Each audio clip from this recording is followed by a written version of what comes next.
All right. Hello, everyone. I believe we're live and we are kicking. Hello, everyone. Welcome to another episode of the live chat. We are back. Thank you so much, everyone who is hopping into stream right now. For anyone that this is your first time ever being part of the live chat, basically we'll stream for an hour to an hour and 20 minutes today, break down the latest and greatest news in the video game industry, sales, business, and just news in general. And the way it works, you drive this show with your comments and your questions. So make sure to drop those comments and questions down into chat. I hit as many as possible. So make sure if there's anything you want to talk about, you start dropping those into chat now. Chat fills up really quick. So make sure you get those questions dropping, everyone. Okay. As always, let's get a few topics off of the top that we can chat about today. DC fandom just happened last week. I think it was a huge success for DC in general, but of course we had video games as part of DC fandom. We finally found out what WB Montreal has been working on for years now, and that is Gotham Knights. That is right, their Batman-esque game isn't Batman at all. It is the Bat family. So it's going to be starring Robin, it's going to be starring Batgirl, Red Hood, and Nightwing. So those are your four playable characters. You can either play through the game completely single player, or you can play through it in co-op with two players. It looks like it introduces a lot of RPG type mechanics with leveling up, customizing characters, and actually seeing like damage points and everything like that. We finally got an official look at Suicide Squad Kill the Justice League from Rocksteady. We've been waiting to see what Rocksteady has been working on forever now, and we finally got a trailer kind of introducing us to the world they're creating. Not a ton of info there in terms of like gameplay from the actual trailer, but some more information came out afterwards. It's open world, set in Metropolis, not in Gotham, but set in Metropolis. Superman is clearly going to be a big villain in the game, and it offers single player or up to 4-player co-op online. So those are some pretty big announcements from DC. Nintendo has heavily rumored now that we are getting a Switch revision coming. It seems like Switch Pro rumors happen every 6 months or so, but this one has a lot of credibility to it. Coming from multiple sources, in fact, including Bloomberg, who I'm going to read their report off the top here in just a second. But it sounds like we're going to get a new version of the Switch that possibly targets up to 4K graphics and visuals. We'll see. I'm personally not expecting 4K, but that is part of the rumor. So if it happens, that would be pretty crazy. So we have that we can dive into. And then, of course, finally, we have the official announcement of Call of Duty Black Ops Cold War that just happened. So we can go into that, what it means, and all of the above. So make sure you drop those comments and you drop those questions, everyone. Looks like we have a super chat right off the bat. So let me hit that super chat first. Timmer72299 jumping in as always. Thank you, Timmer, for being a part of basically every single stream, and thank you for the super chat. It means a lot. Given The Last of Us apparently making $1 billion. Yes, I saw you dug that up. It was The Last of Us, and I think there was another game on there too, right? That generated $1 billion in revenue. I can't remember what that other one was. But given The Last of Us apparently making $1 billion, how much do you see The Last of Us Part 2 making? Plus the Switch revision thoughts. Great question, Timor. Two parts here. So first of all, The Last of Us Part 2 clearly started off a lot faster than the original Last of Us. In fact, it's like not even close how much faster The Last of Us Part 2 has started in sales. So that means more sales coming at a higher revenue point, right? So of course, you know, The Last of Us had amazing legs. It sold a lot of units at $60, but also a ton of those units came way later whenever the game was cheaper. Part 2 is selling way more out of the gate at full price, and of course also collector's editions and such. So if the original made $1 billion, you know, Part 2, I question if it's going to have the long-term legs of the original The Last of Us. It's possible.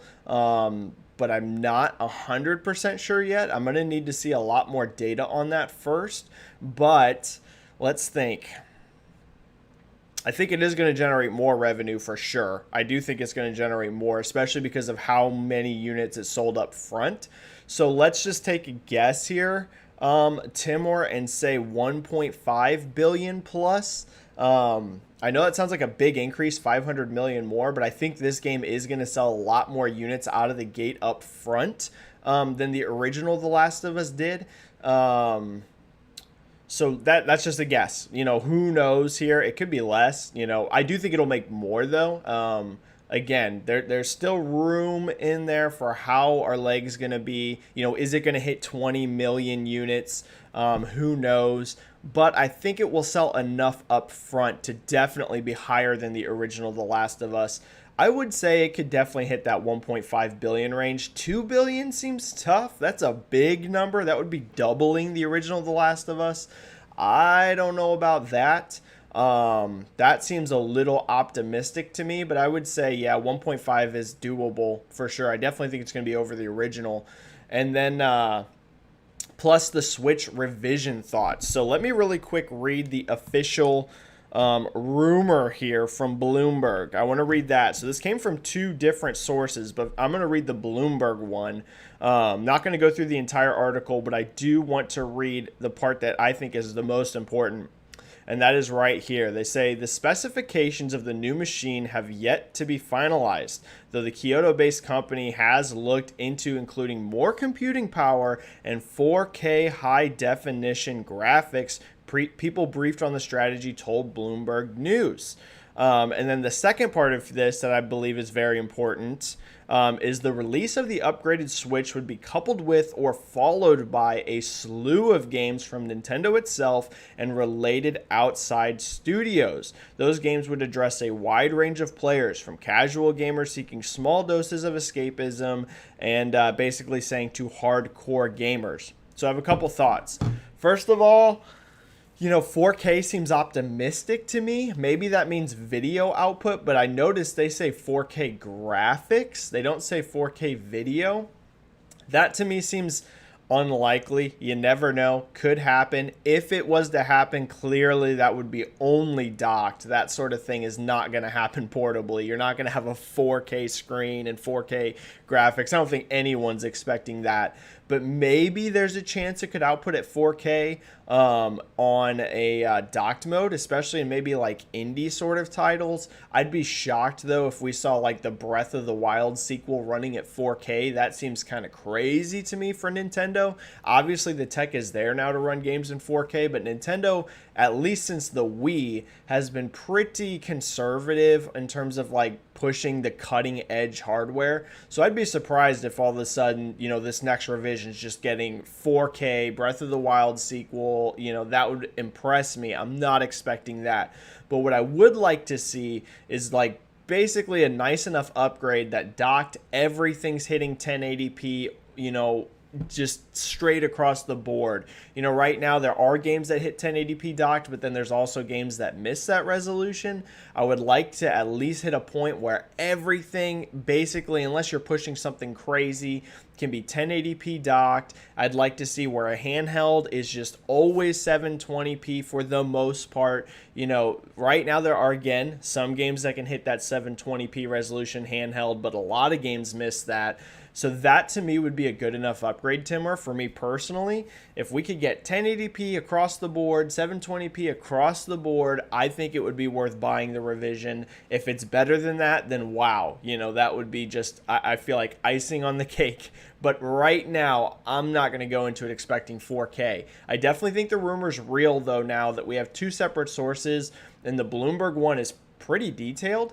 So I think it is going to happen. I think it's a smart choice. The Switch is going to be 4 years old now. So, this is going to keep hardware healthy. This is going to keep hardware alive and kicking. Obviously, Switch is already going crazy right now. But the addition of a more powerful one on the market as well would definitely help.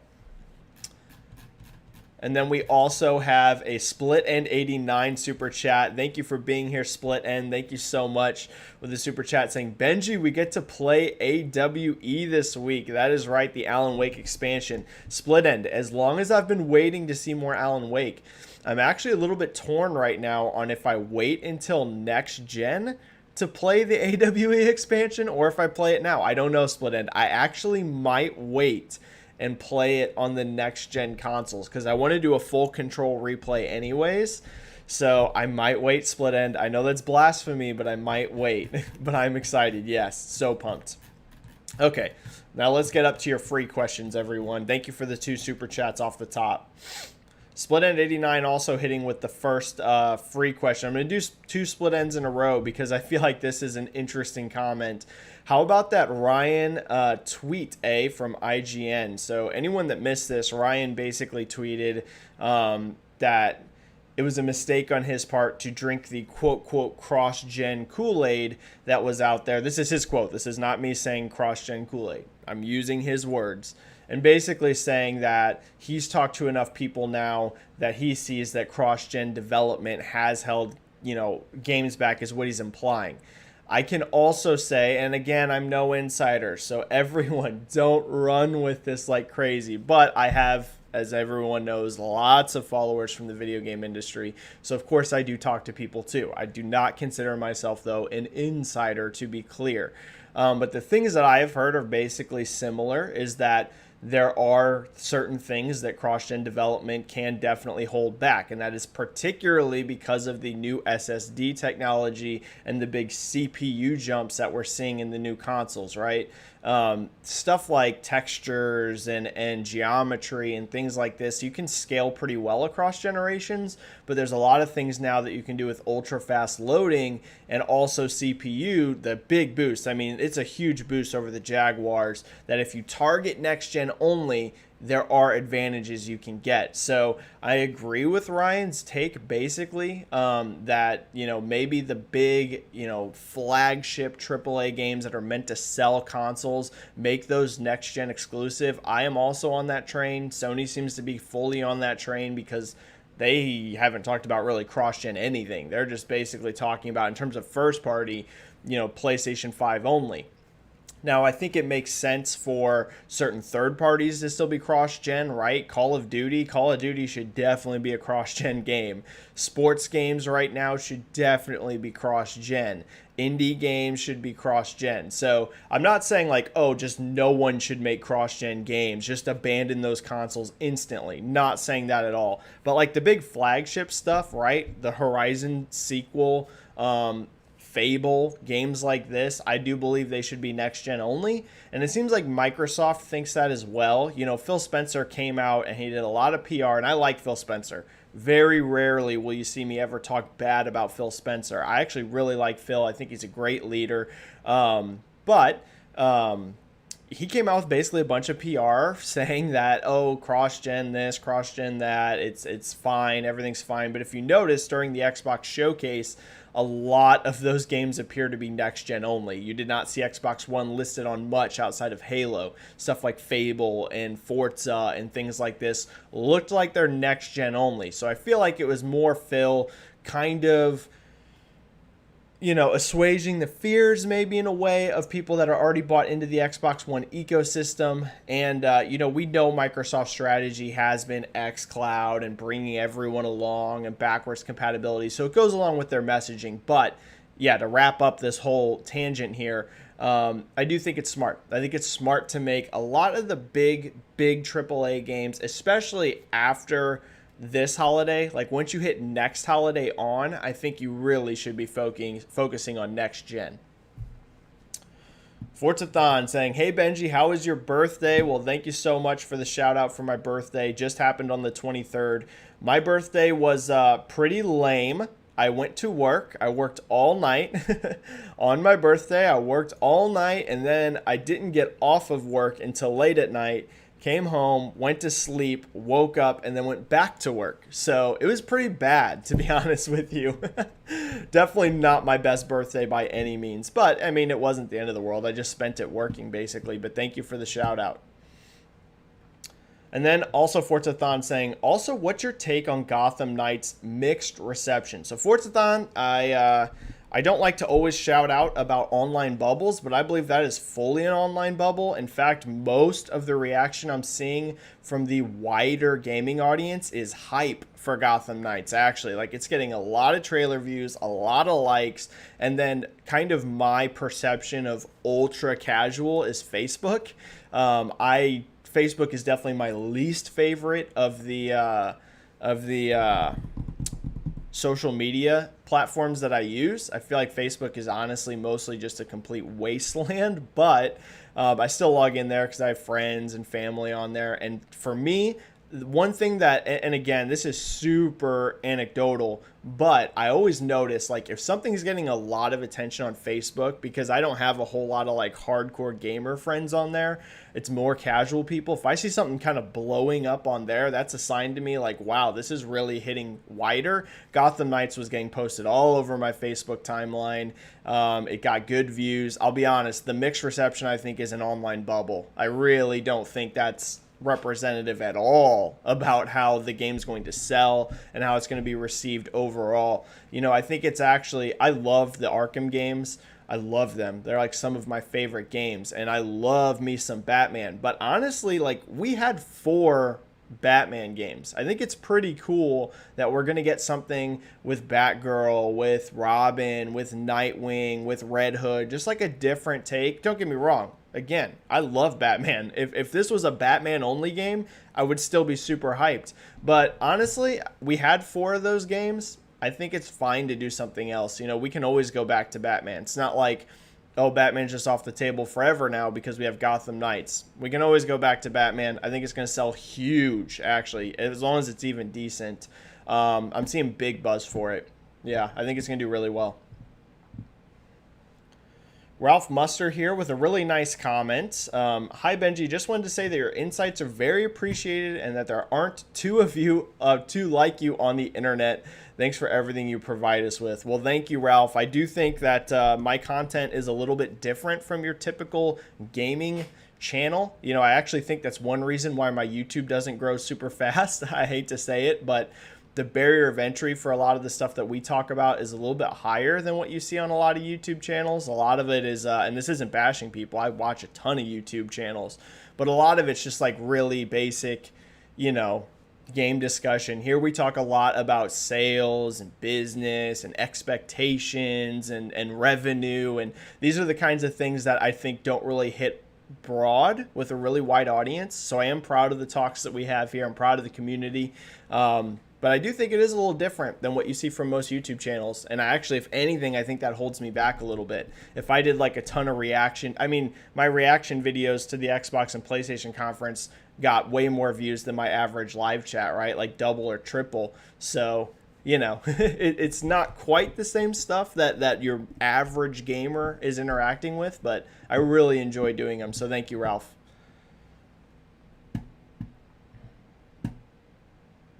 Forzathon, don't you think it's bizarre that we haven't seen a single game that's actually running on Xbox Series X? It's kind of frustrating. It is weird, Forzathon. I would have to go back to make sure that nothing we've seen is running on Series X. I don't know about that for sure. There might have been a few things that were, but a lot of stuff wasn't, right? Like Halo Infinite, it was the PC version that they were showing. The rumor, Forzathon, and this isn't my rumor, this is rumors that are floating around the internet, this is not coming from me, is that Microsoft's dev kits came a lot later than Sony's. Like their more finalized spec ones. Sony, the rumor is that those came out really early. Like people have had PlayStation 5 dev kits of some sort for a very long time. But the rumor has been at Microsoft, it took a lot longer. So I think that might be part of it, Forzathon, if that's true, that these dev kits came in a lot later for the more finalized specs. So I wouldn't panic about it, other than it's frustrating in general how little next-gen gameplay we've seen. You know, I've talked about this on Twitter, I've talked about it on YouTube, so I don't need to take up all of your time with that.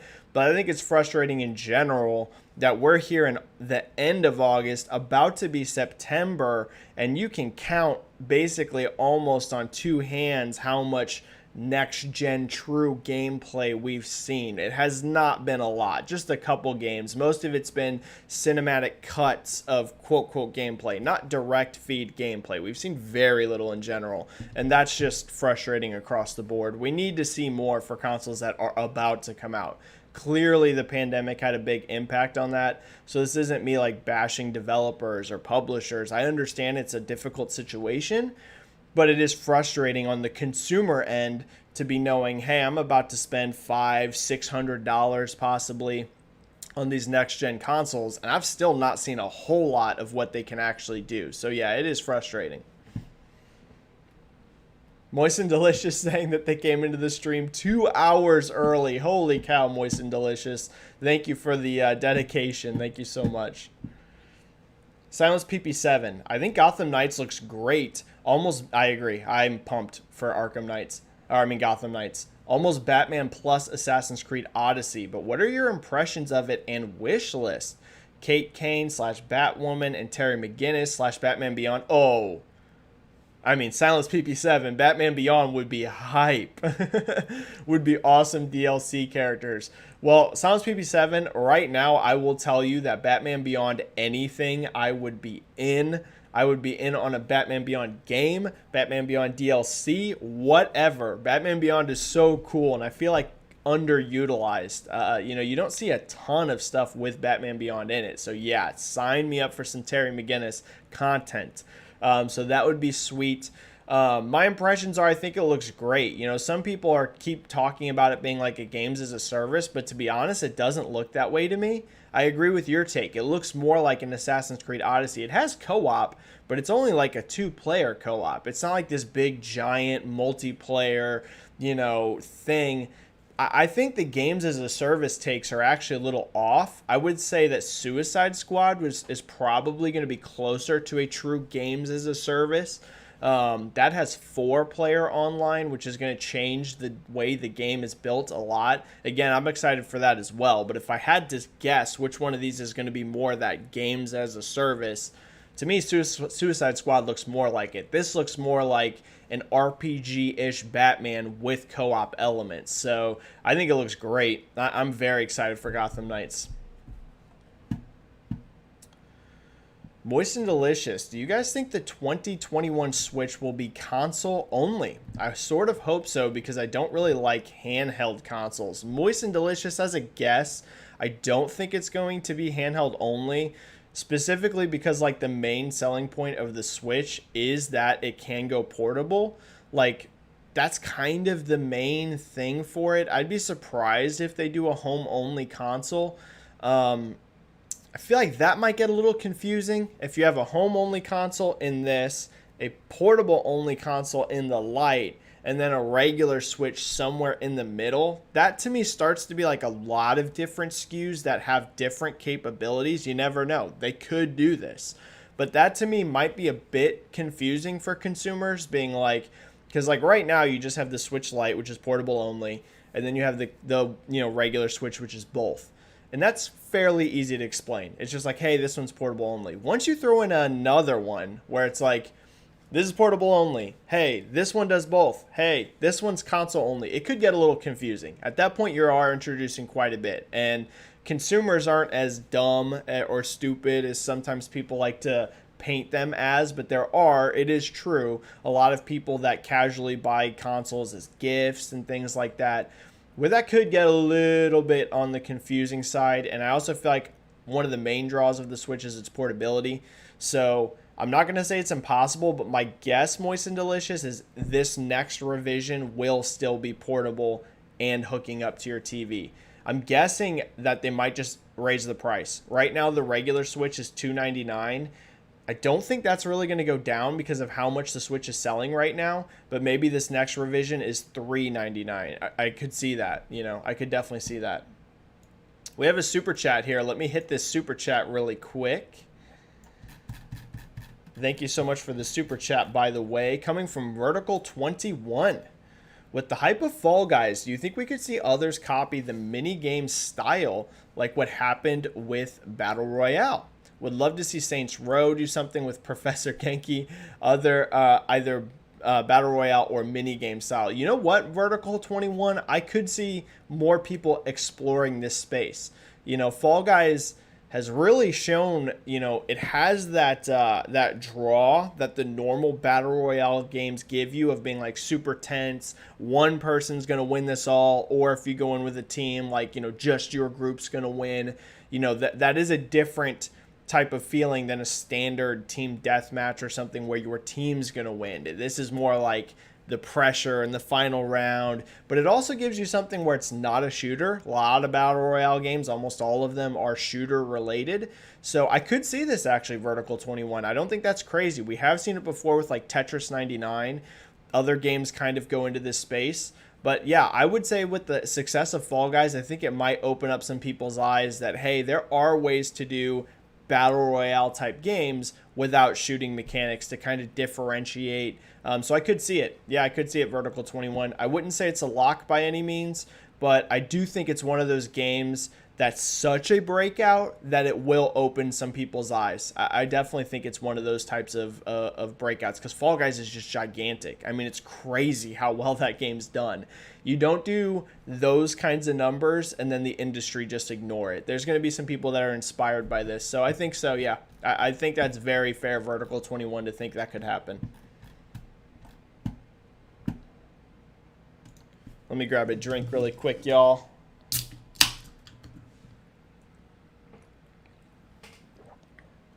All right. Red Hood. Hello there, Benji. Do you think if Gotham Knights and Suicide Squad is a huge success, we will see more superhero and anti-hero games? And will it make all superhero games use RPG mechanics because of trends? What I mean is, if RPG mechanics in both of these games were praised, do you think superhero video games will have that trend of having RPG mechanics because it is a safe, welcome addition? Well, one thing we can say is that, yes, this introduction of light RPG mechanics kind of across the board has been kind of something that's been happening in the video game industry for a while. There's a reason for that. A lot of people do like these elements. They like the feeling of getting more powerful. They like the feeling of tailoring the experience a little bit more to themselves. Things like skill trees and things like this have just become increasingly popular, as time goes on. So I think there's a reason you're seeing that introduced in these games. Will it become one of those things that, like, every single game has to be? We're kind of seeing Marvel do it now with Avengers. So it seems like we are going up a notch from what we've seen in the past. Before we had games like Spider-Man and stuff that had light mechanics of this, but now we are seeing that raised. I wouldn't say, Red Hood, that necessarily every game is going to go the full-on Gotham Knights, Avengers, where it's like really RPG heavy in terms of like mechanics. I wouldn't say that, but I would say just expect across the board to continue to see RPG elements, seep into games. Even sports games now have like some very light RPG mechanics. So I would say so. In terms of will we see more superhero and anti-hero games, I definitely think so. Especially if they do well, which I'm inclined to think they will. Superheroes have been enormous in movies now for over a decade. Whenever you talk about all the Marvel films, when you talk about the DC films, and DC goes even further back with Batman, but I would say, there is like a clear cutoff point where comic books became really popular. You could go really far back and talk about the Superman movies, but what I mean is really the last decade, superheroes have really dominated movies. And you have seen some successes in gaming, but I do feel like that they are a little bit still few and far between in general. There definitely hasn't been as many big superhero games as there has been movies. We've had stuff like the Arkham series. We've had stuff like Spider-Man, but that's really kind of too IP. There's been other ones that haven't had that same success, like Marvel vs. Capcom Infinite or things like this, but clearly there is demand for big superhero games. And I believe Marvel's Avengers, despite what you're reading online, is going to have a very big launch. Now, how that will play out in terms of legs and quality, who knows? But all I can say is the early metrics and the early signs, the things that I look at to judge sales, and I'm pretty good at it. I'm not going to say I'm the best in the world, but I'm usually pretty good at calling what's going to be a hit and what's not. Avengers is looking like it's going to have a huge launch. Again, I don't know about legs, but yeah, I mean, I think so. I think we're going to see more superhero games for sure. The Arkham Knight Hero, Aloha Benji, hello, hello. When do you think games as a service trend will die? Ooh, this is interesting. I see many people explain how tiring and cumbersome it is, yet I see many new games follow that trend. Well, the Arkham Knight Hero, that's because a lot of people that complain about it online, again, are a bubble. Not universally, but like you see people complain about Destiny all the time, for example. Destiny still has a gigantic player base. Like, it's huge. The amount of people that still play Destiny all the time, I mean, it ain't a secret. You can look at the Steam charts. It's consistently in, like, the top 10 most played games on Steam, like, almost every single day. Like, tons of people still play these games. So I don't expect to see that trend die anytime soon. What I will say, the Arkham Knight Hero, is I don't think it's a guarantee that, like, oh, let's just make our game this games as a service and it's going to be a success. Because we have seen ones that didn't work, right? Anthem was planned to be a games as a service, and it did not. You know, it sold well out the gate, but had, like, very, very poor legs. So I would say if I'm a developer or I'm a publisher, I wouldn't just assume, hey, if I make this game a games as a service, it's going to sell better than if it wasn't a games as a service. So we have to go that route. I actually would not say that. I think there's room in the gaming industry for everything. But in terms of like seeing that trend die, I don't know that you will ever see it die, because there's a lot of people that do enjoy those games. There's a huge amount of people that play Destiny, that play The Division 2. Yes, it wasn't as big of a success as Ubisoft wanted, but it still sold really well. There's a lot of people that play these games. So I wouldn't expect to see that trend die at all. What I would caution, though, is developers shouldn't just pursue it just because that's the trend. Only do that if you think that's the game you want to make. We want to make this type of game. We feel like it could be really good. We're passionate for it. Go that route, you know, but I wouldn't expect it to die anytime soon. We got a super chat. Let me hit that super chat really quick. Benji with the super chat. Thank you so much, Benji. Hi, Benji. Do you think Suicide Squad 2022 release indicates we should expect most big AAA next-gen only games in 2022 and beyond? Benji, I think that's pretty fair, but not across the board. For example, Resident Evil 8 comes out next year, and that is next-gen only. There is no cross-gen version of Resident Evil 8. So you're going to start to see it next year, as soon as 2021. But what I would say is across the board, right? Like kind of like what you're hinting at here, the majority. Yes, I would say 2022 will be the year where you see very few cross-gen games left, right? Where it's going to be vastly next-gen only. All throughout 2021, you're still going to see some cross-gen games. We just had Gotham Knights announced, which is cross-gen. We have Halo Infinite whenever that shows up. Of course, you know, that's going to be cross-gen. So there is going to still be a lot of that in 2021. But yes, Benji, I'd say 2022 is really going to be that year cutoff. Like, I expect the holiday 2022 Call of Duty, that's probably going to be next gen only at that point, right? You're not going to see a cross gen. I could even see the 2021 Call of Duty possibly being cross gen, but 2022, I doubt it. So yep, Benji, I think that's the right call. Expect to see some next year, but the vast, like, most cutoff point, yeah, 2022. And thank you for the super chat. All right. Silence PP7. Sony said that DualShock 4 is only compatible with PS4 games on PS5, but do you see it becoming compatible with PS5 games later if devs aren't taking advantage of the DualSense capabilities as Sony hoped? I actually don't think so, Silence PP7.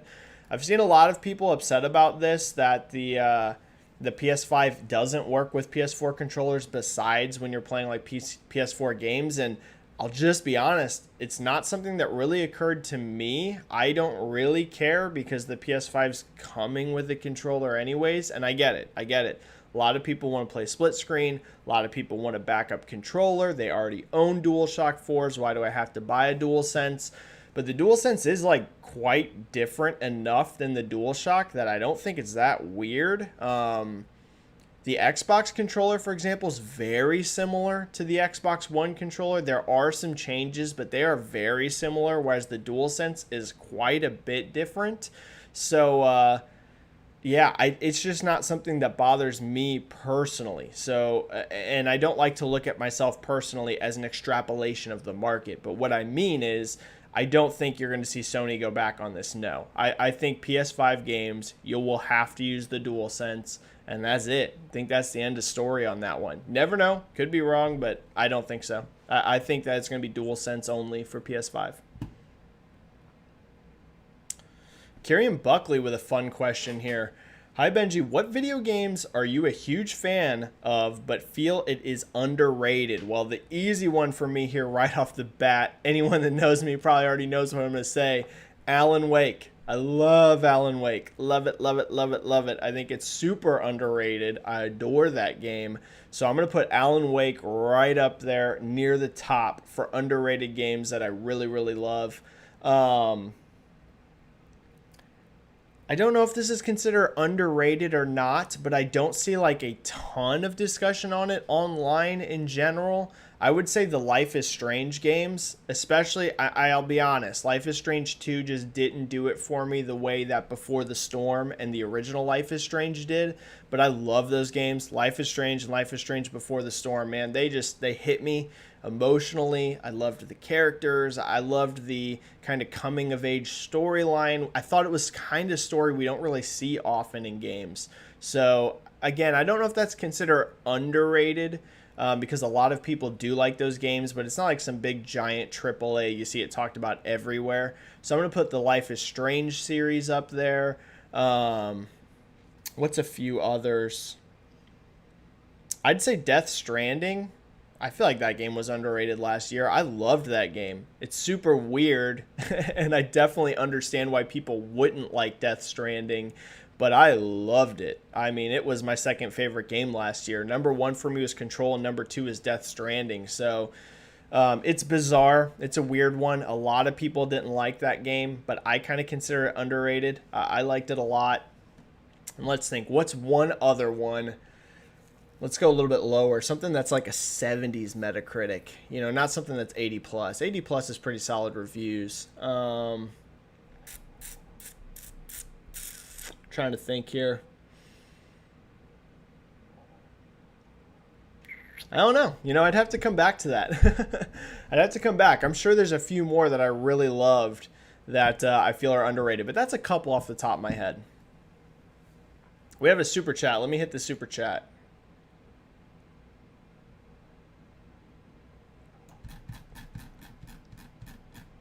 Well, we have, super chat from Forzathon. Thank you so much, Forzathon. The initiative is hiring some really quality developers, but the studio is still not that big and nowhere near big enough to develop a quadruple A game. Do you think it's going to be a long while before we see that game? So a couple things here, Forzathon. A, yes. So the initiative keeps getting headlines. I just tweeted about it today, about how they're hiring tons and tons of people from really all over the industry. This is a studio that is clearly looking for some top flight talent. The most recent hires include people from Respawn, Bungie, Crystal Dynamics, id Software, Naughty Dog, across the board. You know, they've really been hiring some top flight talent. But as you mentioned, like, even though they always get attention for their new hires, I think because people are expecting big things from this company, they're actually still not really all that big, to be honest with you. And yes, definitely not big enough to develop a quote quadruple A game. But there is a rumor floating around Forzathon, and this is not from me. You can find this rumor on the internet. I have no idea if it's true, to be honest with you. And there's been a rumor that there is other studios possibly helping the initiative on their project. I believe the two that have been rumored, and this is not my rumor, to be clear. The Coalition, I believe, was at one point rumored to be assisting with the initiative on whatever they're working on.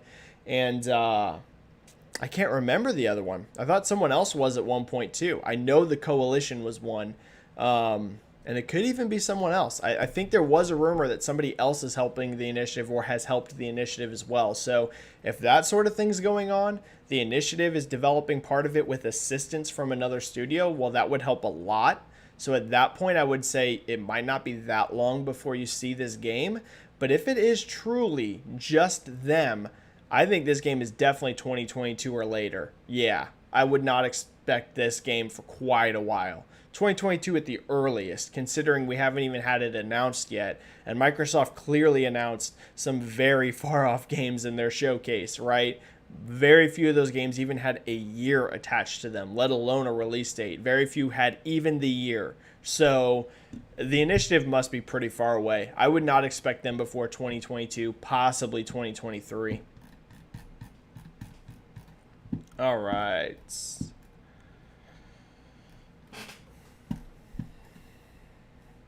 Sounds PP7 here asking me about MotoGP and the Ride Series sales. To be honest, Sounds PP7, that's kind of out of my wheelhouse. I don't really know how well those games sell, to be honest with you. Sports games are kind of out of my wheelhouse and what I hardcore pay attention to, other than like their spot on the top sellers list for like Madden and NBA and things like this and FIFA. Those games in particular, I don't really know, to be perfectly transparent. MotoGP and Ride is a series that I just haven't paid enough attention to give you an accurate picture on how well they sell. So I apologize for that. Split End saying that you finally get to play Vader Immortal. Have I played it? Yes, I played it with my Oculus Quest. I got it for free with my Oculus Quest, and it is amazing. So PlayStation VR owners out there, I would definitely say pick up Vader Immortal. If you're looking for a new game for your PS4 VR, you haven't played it in a while, even if you're not a huge Star Wars fan, Vader Immortal is very cool, at least on the Quest. I'm not sure how the PlayStation port will be, but it is the sense of presence is very good in Vader Immortal. Very, very good.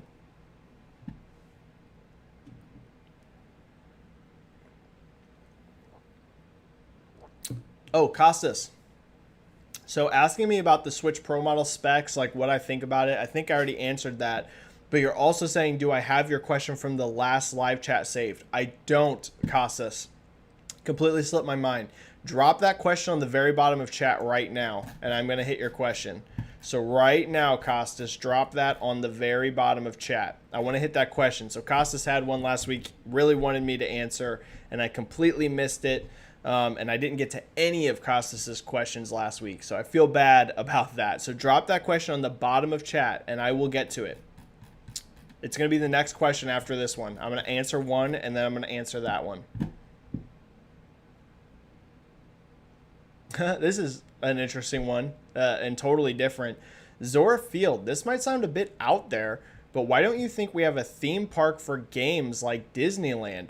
A bunch of publishers funding something like that would sound awesome to me. Is it just too costly? So Zora, yes and no. So making a amusement park, a theme park, is crazy money.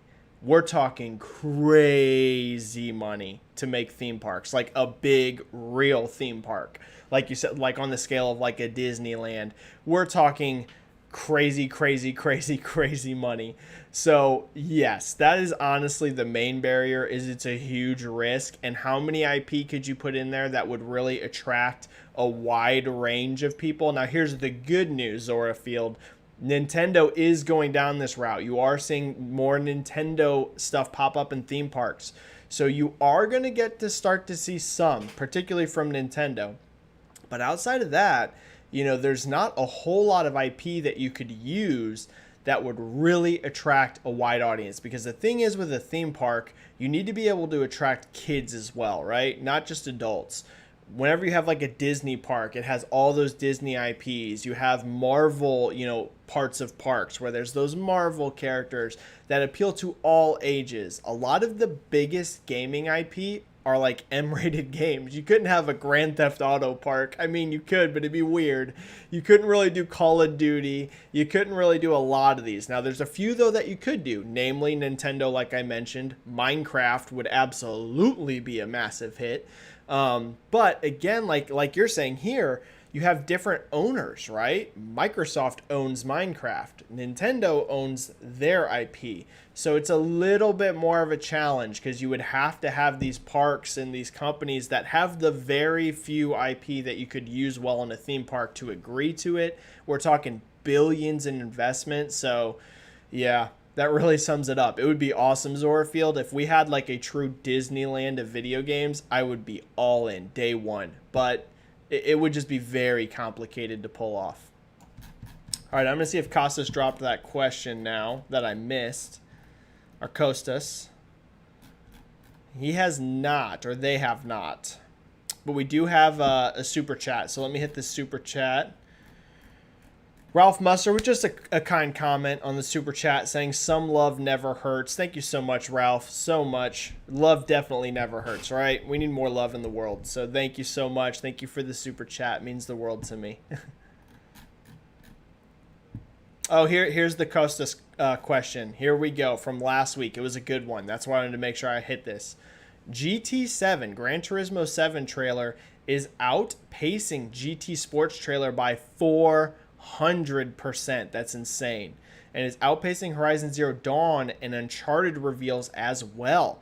Also, it has the pace to become the second most viewed racing game trailer ever. Can you comment on its momentum? Yes. Costas. I think Gran Turismo 7 is going to be really big. I really do. It just feels like this game clicked in a way GT Sport never did. I never saw excitement for GT Sport like I'm seeing for GT7. Now, is it because this one has a number on it and Sport didn't? Not necessarily, because look at GT6. GT6 did not do that well either, but GT6 came out, if you remember, way late on PS4. I feel like the timing of Gran Turismo 7 being an early PlayStation 5 game, it being like the first real big racing game we're seeing on PlayStation 5 in terms of like in-game footage of a PlayStation 5 racer, it, yes, being a numbered entry, and then also it kind of returning to its roots a little bit in some of the game design. Yes, Costas, I think this is going to be the biggest Gran Turismo in a long time. Now, will it be the biggest ever, right? Is it going to be bigger than some of the like PS2 Gran Turismos? I don't know about that yet. Could happen, but I don't want to gamble that much yet because racing as a genre, there are successes. There's big games. The Forza Horizon series is gigantic, but overall, by and large, your average racing game just doesn't sell quite as high as it used to. So I don't want to just assume, hey, Gran Turismo 7 is going to be the best-selling Gran Turismo ever. But here's what I will say. There's not a doubt in my mind. Gran Turismo 7 will absolutely outsell 6 in Sport. Those two games, the last two Gran Turismos before this, it's going to be bigger than those two. Not a question in my mind about it. So yes, it's looking very strong, high momentum. I think GT7 is going to do well. Not going to predict best ever, but better than the last two. All right.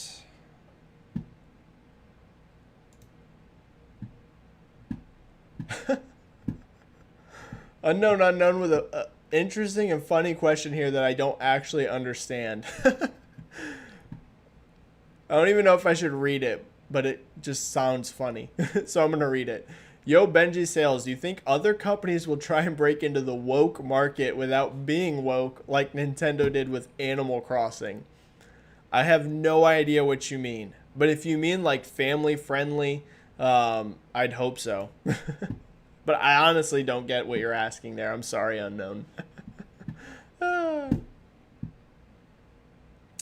Game Luster. Hi, Benji. Hope you are doing great. Doing good. Do you think that if a Pro model does launch, will it be 400 or replace the 300 Switch OG? Game Luster, I briefly noted this earlier. My guess, and it's just a guess, is it's going to be $400. I don't think it's going to replace the $300 model because it's selling so well at $300 right now. I don't feel like they need a permanent price drop. Of course, I think like a $50 cut during the holidays would be great for momentum, but like a permanent cut, I just don't think it needs it. So my guess, if it is more powerful, if it is the things that are rumored, it's going to be 400. You could do a lot with a $400 console. I mean, look at the PlayStation 4 Pro. Now, keep in mind, the PS4 Pro doesn't have to have something like a screen in it and be portable. But what I mean is, for 400 bucks in terms of like development, like the amount of product you can put into a $400 machine, you can get a lot in there. I'm not saying a Switch Pro or whatever's next is going to be as powerful as a PS4 Pro. Not at all what I'm talking about. But you can tuck in some good, quality hardware at that price range. So that would be my guess. 400 bucks. Sounds PP7, are you interested in Ubisoft's Avatar game, and what do you expect in terms of scope and gameplay? There will be 4 Avatar sequels over the next decade, so I think it could be a huge IP for Ubisoft. This is like, I have no idea what to think about Avatar in general right now, Sounds PP7. I feel like a lot of companies are really gambling.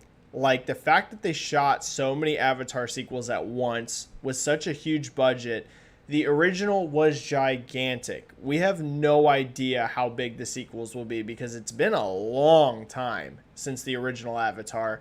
And a lot of people liked that movie, but I also wonder how much long-term people feel attached to the franchise. Now, the amusement park ride is like one of the biggest things there is, right? Like in terms of amusement rides. So clearly there's still some Avatar popularity. What I just mean is, I wonder if it's truly as big now as it was then, or if maybe that franchise doesn't quite have the pull it would have if they would have released a quick sequel to it. So I personally am interested in it. I'll just be upfront. I didn't love the Avatar movie. I thought it was a nice movie, but to be honest, like for the hype it had at the time when I saw it, I remember walking away thinking I feel like I just watched Fern Gully, and I loved Fern Gully. When I was a kid, if anyone's ever heard of Fern Gully, it was like one of my favorite movies as a kid growing up. I watched it over and over again, but that's what it felt like. It felt like I watched Pocahontas and Fern Gully in space. But and I liked it. Like, I liked Avatar, but it didn't like blow my mind how it did some people. So I am excited for it, but I feel like it might be a bit of a gamble. We'll see. Here's what I'll say, Sounds PP7. If these sequels are huge, then yeah, Ubisoft could do very well making games for it. Like, it could pay off massively. But I feel like we need to see how the movies do first. Costas, Horizon Zero Dawn 2 has already surpassed the original Horizon Zero Dawn reveal in views by 700,000 in less than 3 months. Do you think it will be bigger than God of War 2018? Yep. I think at launch it is, yes. I think it's going to launch freaking massive. For a couple of reasons. There's a couple of reasons I think this. A, Horizon Zero Dawn at the time, I've talked about this on the channel before, so I won't go super in depth, but it was a brand new IP when it came out, so people weren't quite sure what to think about it. Obviously, it's gone on to sell amazing, but Forbidden West is a direct sequel now. We know that we like the people that liked Horizon. We like it. We're in. We're ready to go for Forbidden West, so it's going to be huge out the gate. And then B, this is like the big next gen exclusive from Sony early in the life cycle, right? We're going to have some before that. We're going to have Spider-Man, Miles Morales. We're probably going to have Ratchet and Clank before that and some others, but this is like the first real big, gigantic open world sequel, because Miles Morales is a sequel, but again, remember everyone, it's a smaller scope. I'm still hyped for it, but it's not Spider-Man 2. I think that so many of those hardcore PlayStation fans are going to be so ready for that flagship giant game from Sony. Yeah, Costas, I think it's going to be huge. I don't know if it'll break the 4 million that The Last of Us Part 2 did, but it's going to be big. Over 3 million, I would say, for positive. Positive. Over 3 million launch. Yes.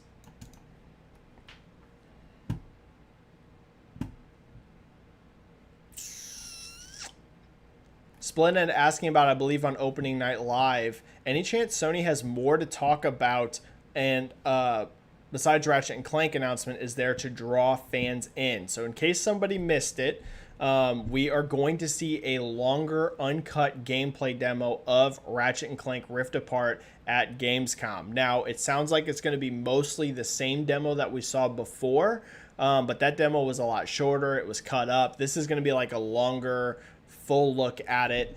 I would be not surprised if it's a more current version of that game, considering it's been a couple months now. Could still be the same area, but you know what I mean. The demo might be more updated, more finished, more polished.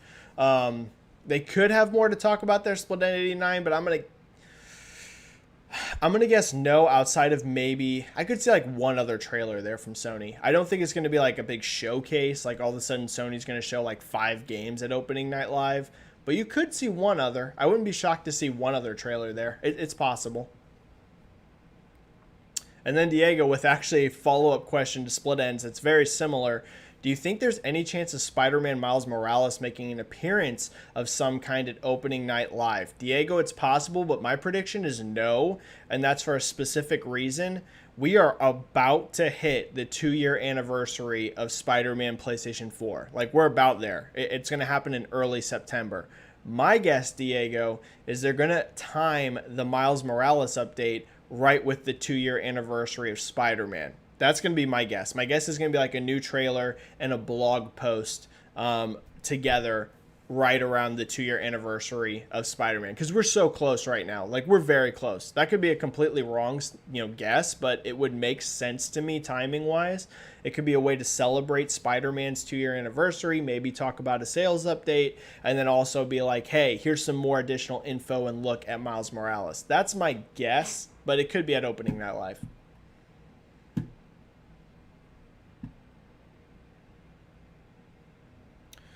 Ooh, this is fun. This is fun. From Alex Castellanos. I hope I'm saying that right. Hi, Benji. Hope you had a great birthday. Question. This is a fun one. Gotham Knights, Suicide Squad, or Marvel's Avengers? Which gets the bigger audience at launch? Ooh. This is not going to be a popular opinion. I think at launch, because I noticed you say at launch. I think Avengers. I think Avengers is going to have the biggest of the 3 at launch, because it's Avengers. Suicide Squad's big. They're not the Avengers.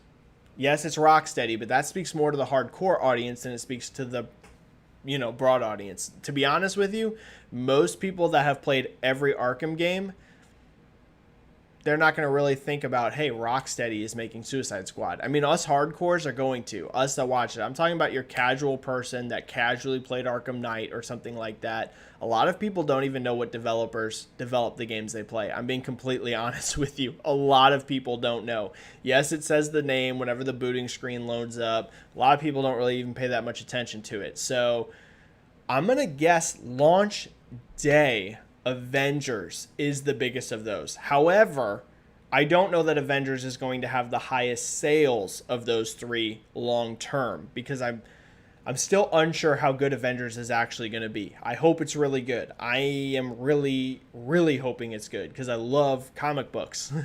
But I could see a scenario where Avengers launches the biggest, but actually doesn't sell as much as, say, Gotham Knights or Suicide Squad, because the legs aren't there. Could happen, but my gamble is Avengers biggest out the gate.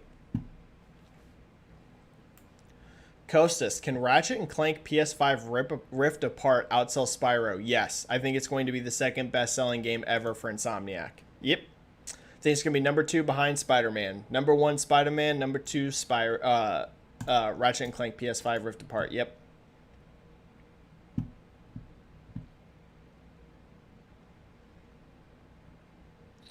PP7 asking how Crysis Remastered has sold on Switch. I have no idea. None. I'm sorry, Silence. You're asking some great sales questions, but these are some pretty hard ones. Like, these are hard. These are harder ones to get data on. I have zero idea how Crysis Remastered is done. None whatsoever. And then any idea how it will sell on PC, PS4, and Xbox One? I wonder if they dropped the ball by not doing a collection with Crysis 1, 2, 3, and Warhead. I think it's going to be huge on PC, to be honest with you. I think it's going to do, like, really well on PC. Console, I don't know. because I feel like, to be honest with you, I know the install base is huge right now. Yes, I know. I think this would have been bigger if it was announced not as current gen at all. If it would have been, besides Switch. I think it was a good idea to put it on Switch, but like, I think it should have been PC, Switch, PS5, and Series X. I feel like it would have gotten way more attention. Right now, it's Crisis, but I don't know. I'm less confident how it'll do on PS4 and Xbox, to be honest with you. But I think it's going to do very good on PC. Very, very good.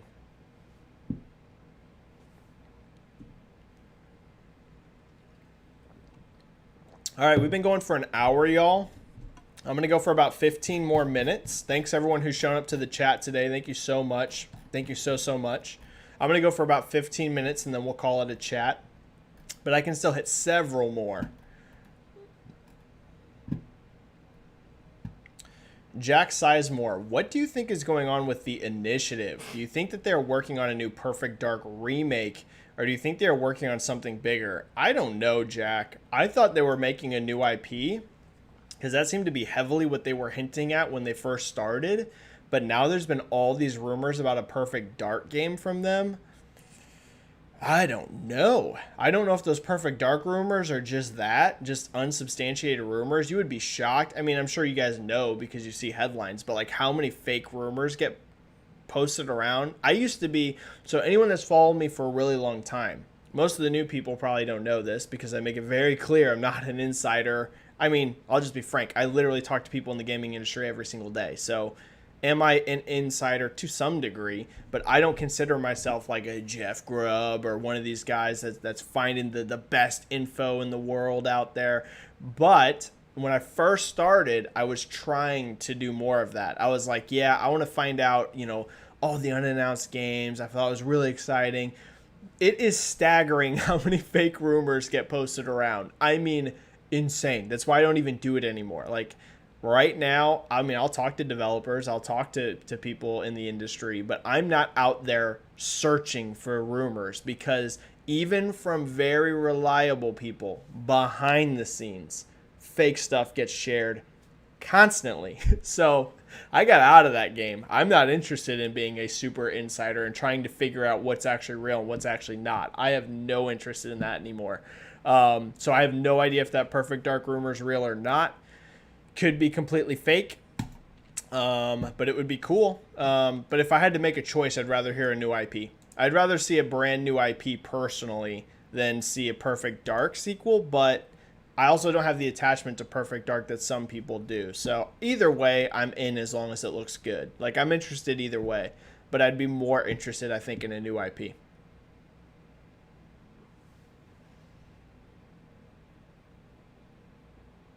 Timur saying, given Halo games cost around $70 million per the LinkedIn leak, how does that justify Halo Infinite's budget? I'm assuming because you're talking about how absolutely gigantic Halo Infinite's budget is rumored to be. It's rumored Halo Infinite's budget, including the Slip Space engine, could be over $500 million. Like, it could be a lot. I don't know if that's true, but I know that is a rumor that's floated around, is that it could be above 500 million. It needs to be fantastic. Halo Infinite's delay was not an easy decision. Trust me, they were trying to launch Halo, their biggest IP, alongside their new console. They were doing that for a reason. They wanted, you can get our biggest IP, Halo, day one. It's going to play best on Series X. So to delay that is a giant decision. It is a difficult choice, I am sure. I can't even imagine the stress that Phil Spencer and all of them were under when trying to decide to do this. But if the rumor is true that it is substantially higher budget than any Halo game ever, if that is true, it needs to be amazing. It needs to be amazing in general, considering Halo has been in a bit of a weird spot now for quite a while. So, Timur, listen, can I justify Halo Infinite's budget if it's as high as it is? Yes, because if it's good, it can be $1 billion+ making game, especially whenever you factor in how many Game Pass subscriptions it will get. So, yeah, I can justify it on that sense. but only if it's good. If you're going to spend that kind of money, it cannot come out and be mediocre. Like, it needs to be fantastic when it comes out. So, who knows? But yeah, it needs to be really, really good. Gaming with Persona saying, what's up? How's it going? With Persona, I know you've been trying to get a hold of me. I believe you've even shot me some DMs. I need to get back to you. I am sorry, Gaming with Persona. Right now, my inbox, and I apologize to anyone that's watching this if you've sent me DMs. I get like a ton of DMs, and I always want to write back, and I need to write back to you. I'm not making excuses for myself here. I need to get back to y'all. I have so many DMs, and I appreciate it. I love getting all of y'all's DMs. So many of them are super kind, super nice. I need to get back to you. Yes. I have tons I have to go through. I need to get back to you. I think you, if you're not someone who DM'd me, I apologize, but I think you did.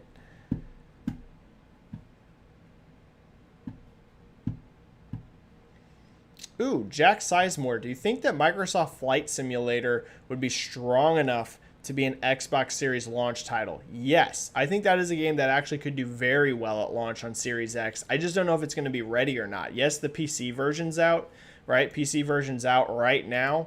Apparently, it is a beast to run on PC, like very difficult, very demanding for the high-end settings. I just don't know if it's going to be ready in time, but Jack, in terms of like, is it big enough? Yes, I think it's big enough to be a launch title, like to get some attention for sure.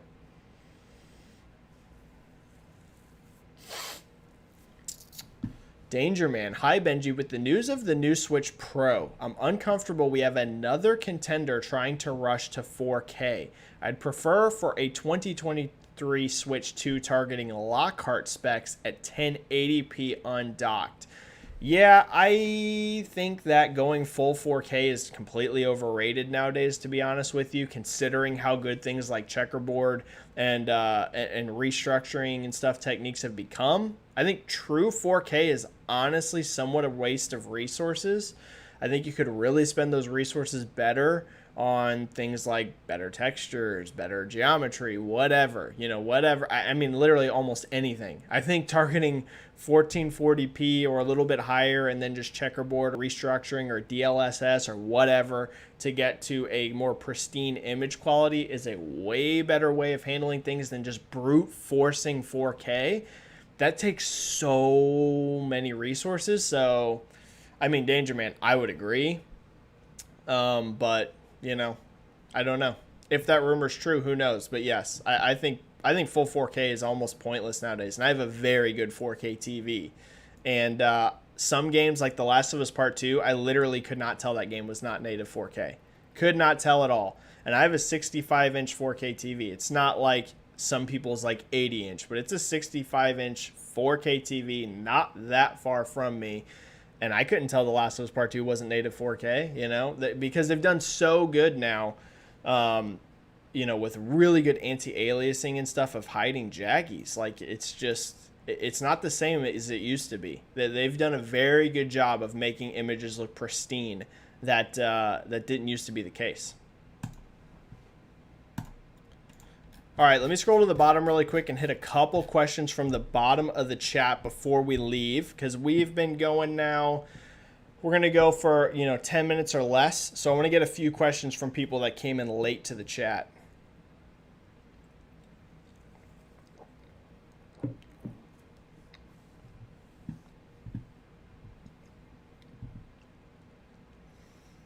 Oscar, why do Nintendo first-party games have such strong legs, and what can Sony and Microsoft do to replicate this? Well, there's a couple reasons. First of all, I mean, to be honest, the most true answer here is no one makes games like Nintendo. They just don't. There's not many people that make Nintendo games. How many family-friendly, but still apply to adults, games are there out there? There ain't much. Ubisoft's not making them. Activision just started making them again with Crash Bandicoot and Spyro. Sony ain't making them. They're making the opposite. Sony is making hardcore M-rated violent games, which I love. But again, it ain't Mario. It ain't Zelda. It ain't Donkey Kong. Like, It ain't Animal Crossing. There isn't people making Nintendo type games. They just don't. There are a few and far between that are somewhat like that, but the vast majority of people don't make those games. Nintendo has really nailed those games that apply to adults, that apply to 5-year-olds. They hit everything. Microsoft has one of those, really, and guess what? It also has staggering legs, Minecraft. So, to be honest with you, that's a big part of why. Because the games that Sony and Microsoft makes, to be honest, there is a lot of competition in those spaces. There is a lot of high budget, AAA, violent shooters, hack and slash, whatever you want to call it. EA's making those games, Activision's making those games, Sony's making those games, Microsoft's making those games. They're all in the same bucket making the same thing. Nintendo's doing their own thing. Some people don't like that. Some people don't like Nintendo's games, so they don't get into that. But they're the only player in town for that kind of stuff, really. So, A, that's part of it. B, they have just historical franchises that have been around forever. I mean, Mario goes back to the roots of gaming. So that that helps. These are franchises that have been around forever. So yeah, those are some big parts of it, to be honest with you. Those are some of the biggest parts. There's hardly any family-friendly games out there. Like, I can tell you, because I've worked in retail forever, when people come in and they ask for a console for their 6-year-old, their 7-year-old, they walk to Nintendo. They don't even really look at PlayStation or Xbox. Little bit, right? You get the people that come and get Minecraft and they come and get Roblox and they get these things like this. And this isn't saying only kids play Nintendo. What I'm saying is they have a chunk of the market, especially younger kids. Once you hit like teenagers, they're playing Call of Duty, they're playing Grand Theft Auto. But those like entry-level devices, a lot of people start their kids with Nintendo. That's just the way it is. Me, my daughter, she's 2 now. When she starts playing games, she's going to play Nintendo. I'm not going to sit her down and say, hey, let's play The Last of Us Part 2, 6-year-old. Let's sit down and watch Ellie's Story of Revenge. That's not what I'm doing, right? We're going to sit down. We're going to play Mario Kart. We're going to play Mario. I mean, it's just a totally different thing. They have a totally different thing that no one else is doing in town. Just like, the main reason Disney's so big. Disney's hitting everybody. They're hitting your adults. They're hitting your kids. They're hitting everything. So that's part of it. I'm not saying that's it, but that is a huge chunk. That is honestly a gigantic chunk of it. All right. Timur with a super chat. The other 1 billion grossing game was Uncharted 4. That's right. I knew there was another one. Yeah, what an amazing success for Uncharted, right? We're going to get another Uncharted game. You don't make $1 billion and then just be like, nope, no more Uncharted. I know Naughty Dog says they are done with Uncharted. But Sony as a whole is definitely not going to do Uncharted like ever again. We're not going to do Uncharted 5 or whatever it's going to be called, right? You made $1 billion on Uncharted 4. I mean, they didn't make that. That was revenue. But you made a freaking ton of profit off $1 billion in revenue. Trust me, you made a lot. So, yeah, Timur, there's going to be another Uncharted game for sure. A comment right on the bottom from Danger Man here. This is funny.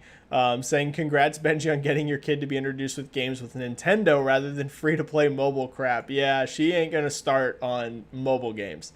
I'm not going to tell her she can never play mobile games. She's her own person. She can do whatever she wants. But we're going to kick her off with Nintendo. For sure. For sure, Nintendo's going to be where she starts out. Aaron saying, you think there will be a Nintendo Direct this week? It sure seems like it. People that are in the know on this sort of thing seem to say there's going to be. So I would say yes, because it's coming from reliable sources that some sort of Nintendo event is happening this week. I don't have that information.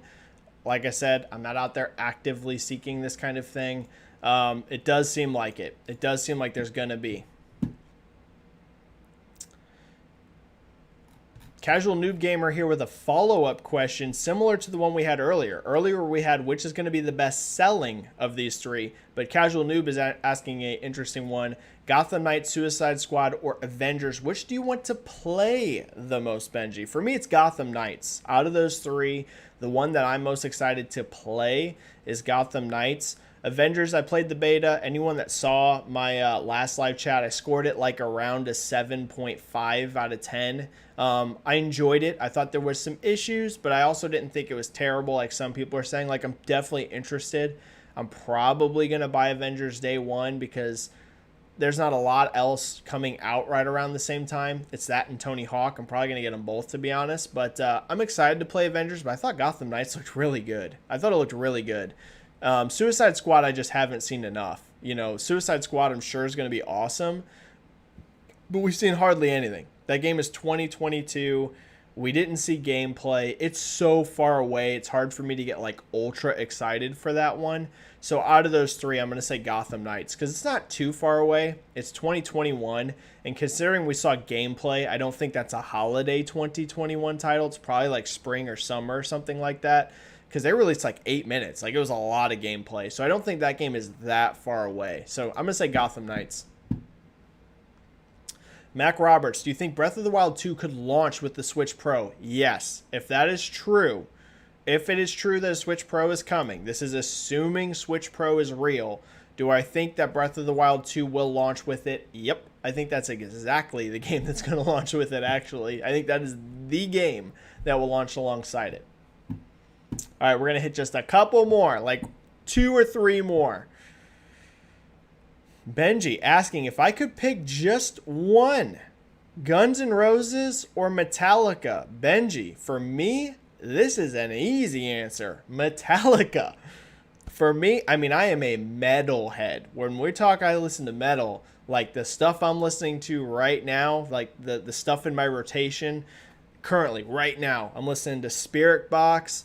I'm listening to Hollow Front. I'm listening to Chelsea Grin. I'm listening to Within Destruction. I mean, I'm listening to some heavy stuff, y'all. Heavy. Screaming, breakdowns, chug, nasty metal. And, I mean, Metallica kind of was the start of a lot of that, to be honest. That chugging metal sound, that dun, dun, dun. I mean, you had bands before that. You had stuff like Black Sabbath and things like that. That, yes, Black Sabbath were really the ones that brought metal and the way we think of metal to what it is nowadays. But Metallica had a little bit more of that chug, that dun, dun, dun, dun, dun, dun, dun, you know what I'm talking about?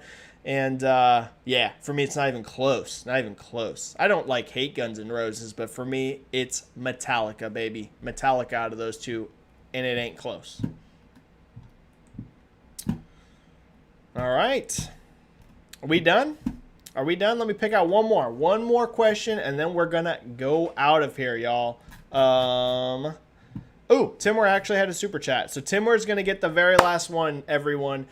Timur with the final question. Thank you for one last super chat here on stream, Timur. Thank you so much. Given Skyrim is the best-selling RPG of all time per LinkedIn, do you see the Elder Scrolls 6? Oh, Timur. Ooh, this is hard. Oh, this is hard. Given Skyrim is the best-selling RPG of all time per LinkedIn, do you see the Elder Scrolls 6 outselling it? 40+ million copies. Oh, man. Man, that is tough. 40 million's massive, and Skyrim has been put on everything, including a fridge. I can't even remember if that was a joke or not. I think that was a joke, but it was on like Alexa. Like you could do like a voice version of it. Wow. You know, I'm going to guess no, Timur, unless it also gets ported to 40,000 different consoles. Could we say that Skyrim is going to be on next gen? Y'all, there's a chance they're going to release a PlayStation 5 and Series X version of Skyrim. I hope y'all know that. Because Elder Scrolls 6 is not coming anytime soon. Nowhere even close. We haven't even seen gameplay of Starfield yet. and Starfield's before Elder Scrolls. I don't think we're going to see Elder Scrolls 6 release. What are we in 2020? Yo, that game is probably 2023 or 2024. I could even see 2025. I'm not kidding. That wouldn't shock me at all. I don't think it's going to be 2025, but I'm going to say, like, it ain't coming out before 2023. That ain't happening.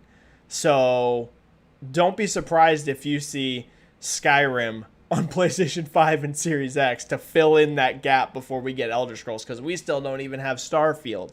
So it's possible. Timmer, here's what I'll say. It's definitely going to sell way more copies up front. Like, the launch of Elder Scrolls 6 is going to be crazy. It's going to be huge. I just don't know if it's going to be on 50 different consoles and stuff like Skyrim has been. It's been on 360, PS3, PS4, Xbox One, Switch, PC. I mean, everything, just on and on and on.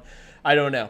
I don't know if Elder Scrolls 6 will get those kinds of ports, but I wouldn't say it's impossible, but right now, I'm going to say no, but I could be wrong on that. All right, everyone, I'm going to wrap the chat there. Thank you so much for an amazing live chat. Thank you so much, everyone. It's so great to see y'all here. Thanks for making it. Thanks for the super chats. Thanks for the great questions.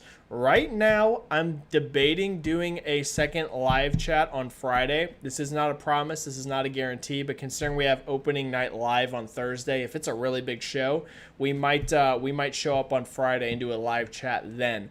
If not, then I will see you next week here on YouTube. Otherwise, follow me on Twitter if you don't already. I am at Benji-Sales, and I will see you there. Thanks for watching, everyone. Stay safe. Go play some games, and I will see y'all soon. Thanks, everyone. Have an amazing day, evening, whatever it is for you, and I will see you next time. Bye.